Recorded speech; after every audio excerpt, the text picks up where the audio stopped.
A ver, imagínense esto por un segundo.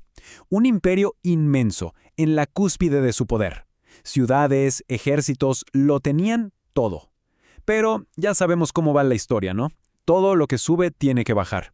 Y la caída de este imperio en particular, bueno, eso iba a provocar un cambio geopolítico gigantesco, uno de los más grandes de la antigüedad. Y ahí está el meollo del asunto. Un imperio se derrumba y con él un pueblo entero es forzado al exilio. El colapso del imperio neobabilónico allá por el 539 a.C. fue devastador. Para la élite de Judá significó perderlo todo: su casa, su templo, su identidad como pueblo. De repente, eran cautivos en tierra ajena. Pero ojo, esta no es una historia de un final, es la historia de un nuevo comienzo. Hoy vamos a meternos de lleno en el increíble relato de cómo un pueblo, literalmente desde las cenizas, logró reinventarse y renacer bajo el dominio de un nuevo poder mundial. Y la pregunta que flota en el aire es enorme, ¿no? ¿Cómo se hace para reconstruir un hogar? Y más importante, el alma de un pueblo después de una destrucción total. Porque no estamos hablando solo de levantar paredes. Estamos hablando de reconstruir una fe, una cultura, un porqué para seguir adelante cuando parece que ya no queda nada. Y la respuesta, curiosamente, llegó de la mano de un nuevo imperio. Una superpotencia que tenía un enfoque radicalmente diferente para hacer las cosas. A ver, fíjense en este contraste porque es clave. Por un lado tenías a los asirios y babilonios, que gobernaban, digamos, a la fuerza. Pero los persas, los persas eran otra cosa. Eran mucho más pragmáticos. Se dieron cuenta de algo fundamental. La lealtad no la puedes imponer, te la tienes que ganar. Así que su estrategia fue brillante. ¿Quieren mantener sus cultos y tradiciones? Adelante. Esto no era pura bondad, ¿eh? Era una jugada maestra de política. Menos rebeliones, élites locales contentas y leales, y un imperio mucho, mucho más estable. Y el cerebro detrás de toda esta nueva política fue un tipo llamado Ciro II, Ciro el Grande. Su famoso edicto fue una bomba, una decisión que cambió las reglas del juego. Les dijo a los pueblos exiliados, incluyendo a la gente de Judá, pueden volver a casa, reconstruyan sus templos. Y ojo, que esto no es un cuento, está documentado en piezas arqueológicas como el famoso cilindro de Ciro. El impacto de Ciro fue tan, pero tan grande, que en los textos bíblicos no lo ven como un simple conquistador extranjero. No, lo describen como un ungido, un Mesías enviado por Yahvé para reconstruir su templo. Pensemos en lo loco que es esto. Un rey persa de otra religión visto como una especie de salvador. Es una perspectiva fascinante, sin duda. Ok, para no perdernos, echemos un vistazo rápido a la cronología. Todo arranca en el 538 a.C. con el edicto de Ciro. Unos 23 años más tarde, ¡pum!, en el 515 se inaugura el segundo templo. Después, damos un salto al 445, cuando Nehemías se pone manos a la obra para reconstruir las murallas de Jerusalén. En total, estamos hablando de un periodo de poco más de 2 siglos, que termina en el 332. Un par de siglos que, como vamos a ver, lo cambiaron absolutamente todo. Bien, ¿y por dónde se empieza a reconstruir todo? Por el corazón.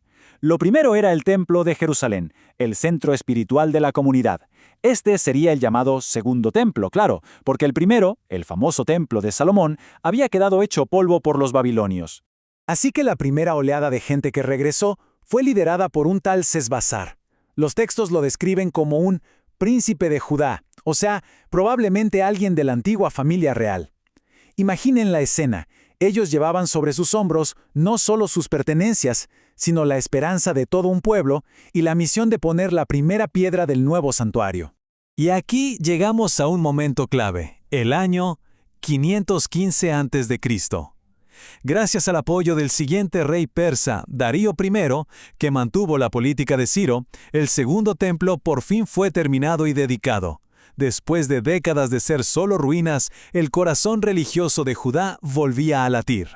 Claro, tener un templo está muy bien, pero necesitas una comunidad que lo llene. Así que pasamos a la segunda fase, reconstruir la sociedad, la política. Y esta tarea, créanme, no era para nada más fácil. En esta etapa hay 3 nombres que tenemos que recordar. Primero, Zorobabel, el gobernador, que además venía de la línea del rey David. Luego está Nehemías, el gran gestor, el que reconstruyó las murallas de Jerusalén. Y finalmente Esdras, el escriba, el líder espiritual que volvió a poner la ley en el centro de la vida de la comunidad.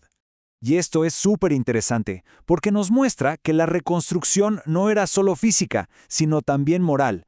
Nehemías no se dedicó solo a apilar piedras, se metió de lleno a luchar contra las injusticias dentro de su propia gente. Impulsó reformas para que los ricos no se aprovecharan de los pobres. O sea, estaba construyendo no solo una ciudad, sino una sociedad más justa. Ok, ya tenemos el templo y la sociedad en marcha. La última fase era quizás la más profunda de todas, forjar una nueva identidad cultural. Es en esta época, en este crisol, donde se empieza a cocinar mucho de lo que hoy conocemos como judaísmo. Un cambio gigante, por ejemplo, fue el idioma. La gente empezó a hablar arameo en su día a día, que era como el inglés de la época, el idioma oficial del imperio persa. El hebreo antiguo se fue quedando más para los textos religiosos y los estudiosos. Y este cambio, se mantuvo por siglos. Y con un nuevo idioma, también llegó una nueva forma de manejar la plata. Aparecen las monedas, como el dárico persa. Esto marca el paso del trueque, de intercambiar cosas, a una economía con dinero, como la que conocemos hoy. Esto metió de lleno a Judea en el comercio de todo el imperio. Y aquí está la clave de todo, la suma de todos estos cambios, políticos, sociales, de idioma, de economía, creó el caldo de cultivo perfecto para que gran parte de la Biblia hebrea se terminara de escribir, de editar y tomara la forma que conocemos. Fue una época de una creatividad literaria y religiosa brutal. Entonces, para resumir, bajo el dominio persa, el pueblo de Judá no solo sobrevivió, renació. Fue una transformación total que puso los cimientos para los siguientes 2000 años de su historia. Y todo esto nos deja con una pregunta para pensar, ¿no? La historia de este renacer nos muestra esa tensión que siempre existe. ¿Qué tanto te aferras a tus tradiciones, a tu esencia, y qué tanto te abres a lo nuevo para poder sobrevivir y crecer? Es una pregunta que en el fondo se hace cualquier pueblo, cualquier cultura que atraviesa un gran cambio.